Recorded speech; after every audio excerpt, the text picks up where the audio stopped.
Você já parou para pensar por que certos escritos antigos desapareceram das Bíblias que conhecemos hoje? Por que alguns textos que falam de visões do céu, de anjos caídos e de segredos divinos acabaram sendo escondidos pelo tempo e pela própria religião? Entre esses escritos, há um relato quase desconhecido do grande público, que descreve uma jornada arrebatadora por 10 níveis do céu. E não é uma história qualquer. Trata-se da experiência de Enoque, um homem que, segundo as Escrituras, foi retirado vivo da terra e levado pelos anjos para presenciar mistérios que poucos ousariam contar. Esse é o chamado Livro dos Segredos de Enoque, ou Segundo Enoque, um manuscrito envolto em mistério, deixado fora do cânon bíblico, evitado pela igreja e temido por estudiosos. A pergunta inevitável é: por que ele foi silenciado durante séculos? O que existe em seu conteúdo de tão perturbador, a ponto de não ser ensinado nas escolas bíblicas ou nos sermões de domingo? Não se trata apenas de mais uma lenda ou de uma parábola simbólica. O segundo Enoque descreve em detalhes como ele foi levado fisicamente por mensageiros celestiais, atravessando camada por camada do céu, contemplando realidades que vão do maravilhoso ao aterrador.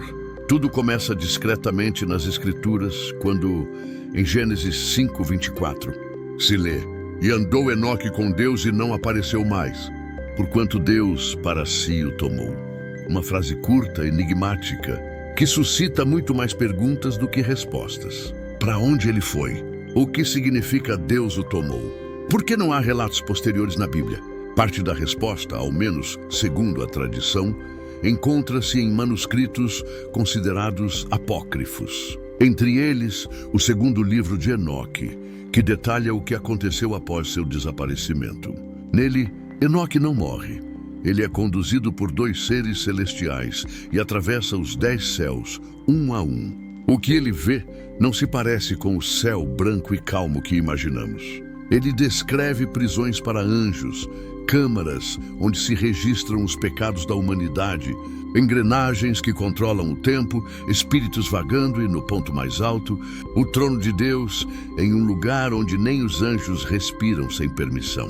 Esse texto, escrito provavelmente no 1º século a.C. ou depois de Cristo, já circulava quando os primeiros cristãos surgiam, mas foi considerado perigoso demais. Se Enoque viu tudo isso, por que os apóstolos não falaram dos 10 céus? E se o céu não é único, mas múltiplo, com níveis de poder, juízo e glória, o que isso muda na nossa doutrina? Talvez tudo. Por isso, esse livro foi ignorado nos concílios que definiram o cânon.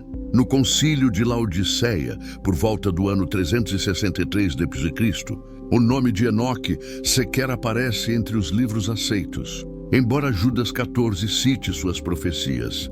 E destes profetizou também Enoque, o 7º depois de Adão, dizendo: "Eis que é vindo o Senhor com milhares de seus santos." Preservado apenas em textos eslavônicos antigos, longe dos olhos do Vaticano e das grandes escolas teológicas ocidentais, o segundo Enoque sobreviveu discretamente até ser traduzido. O impacto foi imediato. Suas páginas desafiam a estrutura espiritual que a religião tradicional tenta manter. Primeiro céu, os guardiões celestiais. A jornada de Enoque inicia de forma silenciosa. Não há trovões, nem abismos se abrindo sob seus pés. Apenas um chamado invisível, uma convocação que ele parece já conhecer desde o ventre. O texto relata que ele estava sozinho, meditando sobre os céus e o destino dos homens, quando subitamente 2 seres surgiram diante dele. Eram altos, radiantes, vestiam roupas que brilhavam mais que o ouro, e seus rostos não se podiam olhar diretamente. Não possuíam aparência humana, embora utilizassem palavras humanas. Estenderam suas mãos e disseram: "Enoque, homem justo, chegou a hora." E sem que pudesse resistir ou compreender, Enoque foi erguido não em espírito, mas em corpo. Atravessou o firmamento como se o próprio ar se rasgasse diante dele. E quando se deu conta, estava diante de algo que nunca tinha contemplado antes: o primeiro céu. Esse primeiro céu não era como o céu azul que observamos daqui. Não era feito de nuvens brancas ou raios de sol. Era como uma camada densa, translúcida, que envolvia o planeta como um véu. Uma abóbada que parecia viva. Ali, ele contemplou seres voando, criaturas que não pareciam ter forma fixa. Eram como chamas em movimento, tochas de luz e vento cantando sem parar. Enoque os descreve como guardiões, observadores, que registram tudo o que acontece no mundo dos homens. Segundo o texto, eles não descansam nem por um instante. Seus olhos estão sempre voltados para baixo. São eles que levam até os céus as palavras dos justos, os pedidos dos aflitos e até mesmo as blasfêmias dos ímpios. Cada palavra, cada gesto, cada pensamento, tudo sobe e tudo é registrado. Foi nesse momento que Enoque começou a entender que nada está oculto. O que para nós parece silêncio ou abandono, para o primeiro céu é apenas mais um registro em uma eternidade de memórias. Ele viu livros sendo escritos com letras de fogo, onde o nome de cada homem aparecia junto com suas ações. Os justos tinham suas páginas iluminadas, enquanto os ímpios tinham sombras caindo sobre seus registros. Enoque não viu julgamentos sendo feitos ali. O primeiro céu não julga. Ele observa, ele grava, ele guarda. O julgamento viria depois, mas as evidências seriam reunidas ali. Segundo céu, a prisão dos vigilantes. A transição entre o primeiro e o segundo céu não foi suave. Enoque descreve que assim que atravessou o limite da primeira camada, o ambiente mudou completamente. A sensação de leveza e observação foi substituída por um peso opressivo. O ar era denso, quase como se estivesse dentro de uma caverna infinita, onde a luz não era bem-vinda, e no silêncio do abismo, ele começou a ouvir gritos, gritos profundos, distantes, como lamentos de almas que tinham esquecido o próprio nome. Ali, pela primeira vez, Enoque sentiu medo. Os dois seres que o guiavam pararam diante de uma abertura feita de sombras. Era como um rasgo suspenso no vazio. Eles olharam para Enoque e disseram: "Você verá agora o lugar daqueles que se rebelaram antes do tempo, antes mesmo que o dilúvio viesse. Este é o céu onde a luz foi retirada como castigo. Dentro do segundo céu não havia beleza. Tudo era escuro, úmido e sombrio. O som era contínuo, como se correntes gigantes estivessem sendo arrastadas pelo chão de pedra. Mas o que mais o perturbou foi ver figuras colossais acorrentadas, presas entre colunas de fogo frio. Eram anjos, mas não como os que conhecemos. Não brilhantes, não gloriosos. Eram criaturas de uma beleza manchada, como se carregassem o peso de sua queda na própria forma. Tinham olhos vazios, bocas entreabertas e sussurravam coisas que Enoque não conseguia compreender. Alguns choravam, outros apenas fitavam o nada. Esses eram os vigilantes, os anjos que, segundo os escritos antigos, desceram à terra e corromperam o plano divino. Eles tomaram para si mulheres humanas, geraram filhos gigantes e ensinaram aos homens segredos que deveriam ter ficado nos céus. A punição para esses anjos foi severa. Segundo o texto de Enoque, eles foram aprisionados nesse segundo céu, onde o tempo não passa e a dor é constante. Não é o inferno, não é o lago de fogo, é algo diferente, um purgatório eterno, onde seres que conheceram a presença de Deus são mantidos afastados dele para sempre. Terceiro céu, o Éden. Oculto quando Enoque deixou o segundo céu. Seu espírito já não era o mesmo. Ele havia testemunhado anjos aprisionados, seres celestiais em eterna aflição, lugares onde a luz não penetrava e onde o silêncio gritava mais alto que qualquer som. Mas ao ser conduzido ao terceiro céu, ele sentiu algo que não esperava, uma paz profunda. Era como se estivesse sendo transportado de uma caverna para um campo florido, de uma prisão eterna para uma promessa esquecida, e foi exatamente isso que encontrou. Um lugar que ele jamais ousaria imaginar. o Jardim do Éden. Sim, ele ainda existia, mas não da forma como nos contaram. Enoque não o viu como uma lembrança do passado, mas como uma realidade viva, oculta e preservada. Um espaço sagrado retirado do alcance da humanidade, separado por véus que nem mesmo os justos conseguem atravessar. O texto afirma que o Éden foi transferido para um céu reservado, guardado por querubins, envolto em chamas que não queimam e em luzes que cegam os impuros. Ao atravessar o limiar desse lugar, Enoque não andava, ele flutuava. O chão era coberto de flores luminosas e as árvores exalavam um aroma tão intenso que parecia entorpecer a alma. As descrições são vívidas. Ele viu árvores frutíferas que nunca perdiam suas folhas. Viu rios de águas transparentes correndo em direções que desafiavam a gravidade. E no centro de tudo, uma árvore que resplandecia como ouro, líquido. A árvore da vida era cercada por 4 pilares de luz, e sobre ela repousava algo que Enoque não ousou descrever. Apenas disse que a própria presença de Deus podia ser sentida ali. Ele então entendeu. Aquele era o lugar que havia sido criado para os justos, um espaço que antecede o tempo, que sobreviveria ao julgamento e que seria revelado apenas aos que fossem achados dignos. 4º céu, as engrenagens do tempo. 3º céu havia tocado a alma de Enoque como um cântico esquecido.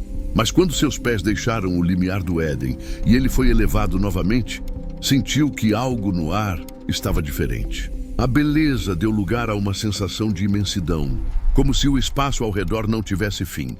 O 4º céu não parecia um lugar habitável, parecia uma engrenagem, um gigantesco sistema pulsante onde tudo se movia, mas não por acaso. Pela primeira vez desde que subira, Enoque entendeu que o universo tinha um coração mecânico e que esse coração batia aqui. Ao entrar nessa dimensão, ele viu seres que não pareciam anjos comuns. Tinham formas simétricas, olhos que se multiplicavam em cada extremidade e mãos que seguravam instrumentos de luz, como réguas, bússolas, discos que giravam lentamente. Havia uma música constante no ar, mas não era feita de sons, era feita de ritmos, ciclos, batidas invisíveis. Enoque observava como se estivesse dentro do próprio corpo do tempo. Cada movimento dos corpos celestes parecia ser resultado do trabalho daqueles seres. Eles não falavam, eles apenas mediam, registravam, alinhavam. Em determinado momento, os anjos que guiavam Enoque apontaram para cima. Ele viu algo que jamais teria acreditado se estivesse na terra. O Sol, a Lua, as estrelas, todos fixos em suas órbitas por cordões invisíveis, guiados por mãos que jamais param. Cada estrela, cada planeta, cada eclipse era intencional. Nada era aleatório. A dança cósmica era regulada com precisão milimétrica. Era ali, no 4º céu, que se decidiam as estações, os dias, os anos. Enoque viu portas celestiais se abrindo para deixar a luz do sol passar. Viu janelas se fechando para dar lugar à noite. Viu mecanismos girando como engrenagens de um relógio vivo, onde cada peça era um corpo celeste. 5º céu. Os espíritos errantes, depois de testemunhar o funcionamento invisível do tempo, Enoque imaginava que nada mais o surpreenderia. No 4º céu, ele viu a ordem. No 3º, a beleza oculta. No 2º, a punição eterna. Mas ao ser levado ao 5º céu, o que o aguardava era algo totalmente diferente e profundamente perturbador. A paz dos céus anteriores desapareceu. O ar era pesado, a escuridão opaca e o silêncio. Um silêncio que fazia barulho dentro da alma. A primeira sensação de Enoque, ao atravessar essa nova camada, foi de angústia. Não era medo, era lamento, um tipo de tristeza que não se explicava com palavras. Era como se cada centímetro daquele lugar guardasse o eco de uma dor milenar.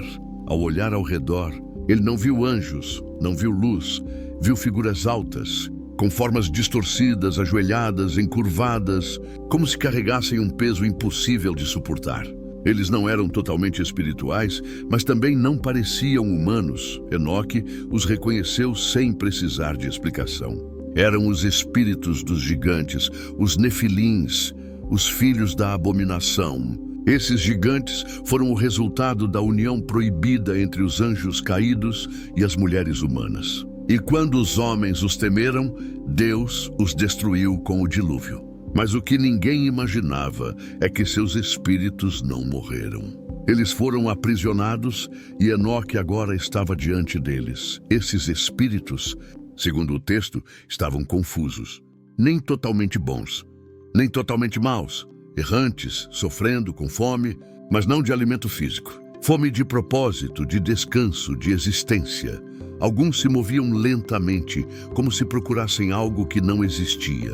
Outros sussurravam nomes que Enoque não entendia. Eles pareciam não perceber sua presença, como se vivessem em um ciclo eterno de esquecimento. Enoque entendeu que aquele era o céu dos espíritos sem paz.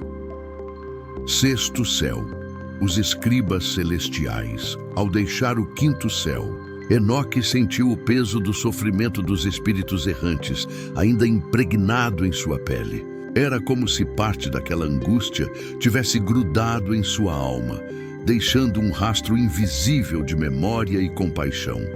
Mas ao começar a acender, o ar ao redor começou a mudar. A densidade se dissipava. O silêncio ainda estava presente, mas era diferente. Não era um vazio, mas uma espera, como o silêncio de uma sala de tribunal antes da sentença. O sexto céu se aproximava e nele Enoque descobriria que tudo o que acontece no mundo dos homens é registrado. Nada escapa, nem mesmo os pensamentos mais íntimos. Ao atravessar o limiar do sexto céu, Enoque foi envolvido por uma luz intensa. Não era a luz quente e acolhedora do terceiro céu. Era uma luz branca, fria, absoluta. Ela não aquecia. Ela expunha, revelava, iluminava tudo com uma clareza que fazia o coração tremer. Ele viu torres imensas, feitas de cristal ou de uma substância que ele não conseguia identificar. Dentro delas, seres alados caminhavam em silêncio, portando livros, rolos, placas, registros flutuantes. Eles não falavam entre si, não precisavam. Seus movimentos eram coordenados como se todos estivessem conectados por uma única consciência. Esses seres, segundo o texto de Enoque, são os anjos escribas. São eles os responsáveis por registrar todas as ações dos homens, boas e más, sem interferir, sem julgar, sem interpretar.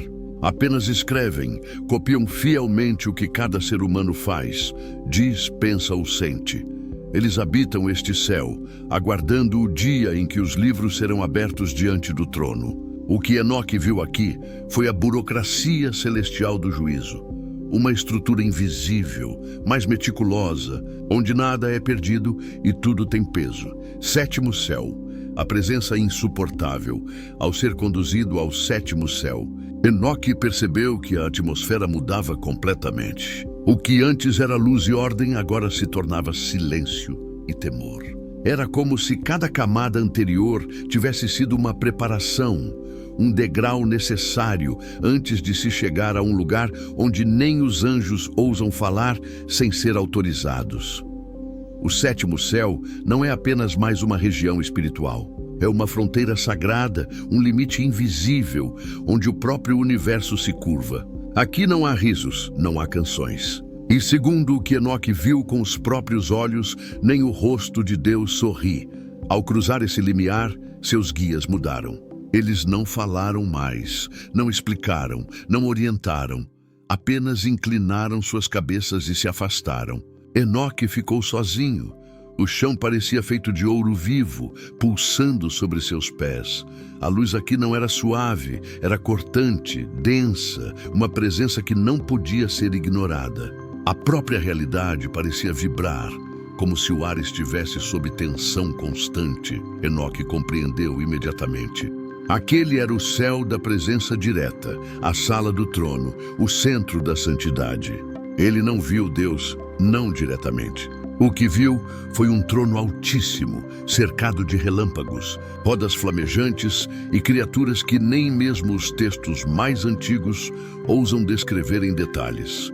Eram entidades com múltiplos olhos, vozes que falavam em ecos, asas que envolviam o espaço, e todas estavam prostradas. Nenhuma se movia, nenhuma olhava diretamente para o trono. Era como se a própria ideia de movimento fosse um desrespeito diante daquela presença. Enoque ouviu vozes, milhões delas, todas entoando a mesma frase: Santo, Santo, Santo é o Senhor Deus Todo-Poderoso, o que era e que é e que há de vir.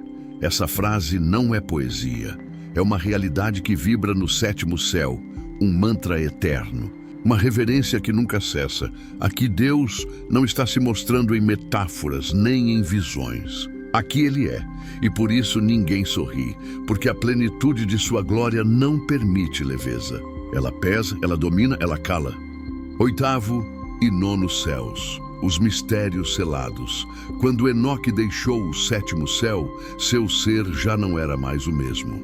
Ele não sentia o peso do corpo nem a lógica do tempo. As fronteiras entre passado, presente e futuro se desmanchavam diante dos seus olhos. Ele havia visto o trono, ou melhor, sentido sua presença. Sabia agora que existia algo maior que a vida e maior que a morte. Mas ao subir ainda mais, para além da sala de julgamento, foi conduzido a lugares que não são descritos como céus da administração ou do juízo. O que vinha a seguir não era função. Era mistério. Oitavo e nono céus, regiões onde nem todos os anjos têm permissão para entrar. O texto antigo descreve essas camadas como véus sobre véus, luzes sobre luzes, mas não luz no sentido comum. Não era brilho, era consciência. Era como se o próprio espaço estivesse feito de ideias, de pensamentos puros, de intenções originais do Criador. O oitavo céu não era habitado por seres, era habitado por frequências. Enoque ouvia sons que não tinham origem, palavras que surgiam no ar sem que fossem ditas. Era como se estivesse dentro da mente de Deus, onde tudo era possível, tudo era pensado, tudo existia e ainda assim nada podia ser tocado. Aqui, as palavras perdem sentido, o tempo perde direção. Ele viu estruturas que não poderiam ser descritas porque não eram físicas, eram conceitos vivos. Viu o amor como um rio, a justiça como uma chama, o arrependimento como uma escada.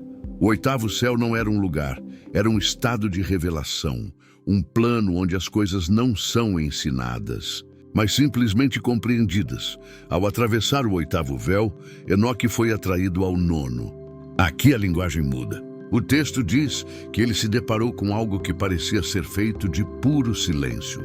O nono céu não possuía forma, não tinha cor, não tinha som. Era o lugar onde tudo havia começado e onde tudo ainda estava sendo criado. Aqui, o próprio ato de observar já era uma violação, porque tudo ali era intocável. Ele flutuava num mar de silêncio absoluto, mas era um silêncio vivo, pulsante, carregado de significados. Nesse estado, Enoque percebeu que os céus não são apenas lugares, são dimensões da mente divina. O primeiro céu vê, o segundo julga, o terceiro promete, o quarto organiza, o quinto se lamenta, o sexto registra, o sétimo se cala. Mas o oitavo e o nono, eles preservam o que ainda não deve ser revelado. Décimo céu, o trono, absoluto, nono céu, havia feito algo em Enoque que palavras jamais conseguiriam explicar. Sua mente, sua alma, seu próprio corpo espiritual haviam sido esticados até os limites da existência, mas ainda havia um passo, um último degrau, o mais alto, o mais sagrado, o mais proibido, o décimo céu. Ele não é como os outros, não é feito de camadas ou esferas, nem de luzes ou criaturas. Ele é o próprio centro da realidade, a origem e o fim, o trono absoluto. Ao ser conduzido, Enoque não atravessou um véu. Ele foi desfeito e recomposto. Sua essência foi purificada, peneirada, despida de tudo que fosse humano. Ele já não carregava medo, nem tempo, nem nome. Era apenas consciência diante da presença. Ele viu o que nenhum homem antes havia visto. O trono, não uma cadeira de ouro, nem uma plataforma física, era mais do que forma. Era um pilar eterno de fogo vivo, onde toda a criação se curvava sem saber por quê. Era como olhar para algo que nunca começou e que nunca terminará. Ao redor desse centro havia miríades de seres que não tinham nome, forma ou hierarquia. Eles simplesmente existiam em função da glória. Eram como ideias encarnadas, como notas musicais vivas que dançavam em torno da fonte. Enoque sentiu que ali não se pergunta nada, porque naquele lugar todas as respostas já estavam dentro de quem pergunta. Ele ouviu vozes, mas não como as que ouvira nos céus anteriores. Essas não ensinavam, elas comandavam. Cada som era uma ordem universal, e cada ordem gerava realidades. Era como se a criação ainda estivesse acontecendo agora mesmo. A existência não é algo que aconteceu no passado. Ela acontece continuamente a partir desse ponto. Enoque viu a terra sendo sustentada por fios de luz invisíveis conectados diretamente ao trono. Viu galáxias nascendo com um sopro. Viu almas sendo geradas. Viu o tempo se ajoelhar. Mas então algo ainda mais impactante aconteceu. O trono falou, e falou com ele. Não foi um som audível. Foi uma presença que tocou diretamente sua essência. Uma comunicação que atravessava carne, mente e espírito. O trono dizia: tu foste escolhido desde antes que houvesse mundo. Subiste para ver, mas não para contar tudo. O que viste aqui será selado e só será revelado quando o tempo cumprir sua última volta. Enoque sentiu sua alma ser marcada, como se uma inscrição invisível tivesse sido feita dentro de si. Uma mensagem que só seria ativada no tempo certo. O retorno e o silêncio afirma que Enoque recebeu livros celestiais, escritos que lhe foram confiados, contendo os mistérios do universo, da alma, dos anjos e dos ciclos eternos. Mas alguns desses livros nunca foram revelados, nem nos manuscritos de Qumran, nem nos textos apócrifos. Eles desapareceram, foram escondidos. Ou melhor, foram guardados dentro do tempo à espera do momento certo. Enoque foi o primeiro homem a carregar um segredo divino, não para si, mas para o futuro. O livro de Enoque 2, em sua forma eslavônica, diz que após contemplar o 10º céu, ele foi autorizado a descer, mas antes lhe foi entregue uma mensagem selada, algo que ele mesmo não entendeu completamente, mas que deveria preservar. Uma mensagem que não está escrita em nenhuma parte do texto, um código, uma chave, uma advertência. Judas, versículo 14 afirma: e destes profetizou também Enoque, o 7º depois de Adão, dizendo: eis que é vindo o Senhor com milhares de seus santos. Mas a profecia completa nunca foi revelada. Onde está o restante? O que Enoque realmente ouviu do trono? Por que sua jornada termina com um silêncio? Porque nem tudo pode ser dito, nem tudo pode ser suportado. Porque há verdades que só podem ser reveladas no fim, quando o mundo estiver maduro o suficiente para recebê-las. Até lá, elas permanecem ocultas, enterradas em símbolos, códigos e sussurros que só os atentos percebem. Enoque voltou à terra com os olhos abertos demais e por isso foi levado novamente. Ele não morreu, foi tomado. Gênesis capítulo 5, versículo 24 repete: e andou Enoque com Deus, e não apareceu mais, porquanto Deus para si o tomou. Mas agora você sabe o que esse tomar significa? Não foi um fim, foi um envio, um desaparecimento com propósito. Um homem transformado em testemunha viva do invisível. E o que ele viu talvez esteja voltando à tona agora em nossa geração. Porque os céus não são apenas camadas distantes, eles são espelhos do que acontece aqui embaixo. E os véus estão ficando mais finos. A era do esquecimento está acabando e os selos podem estar prestes a se romper. Os manuscritos emergem das bibliotecas secretas. As traduções chegam às mãos dos curiosos. e vozes começam a sussurrar novamente sobre realidades que foram silenciadas. Enoque não foi apenas um patriarca antigo, foi um viajante entre mundos, um homem que cruzou as fronteiras do impossível e voltou para contar, mas não tudo.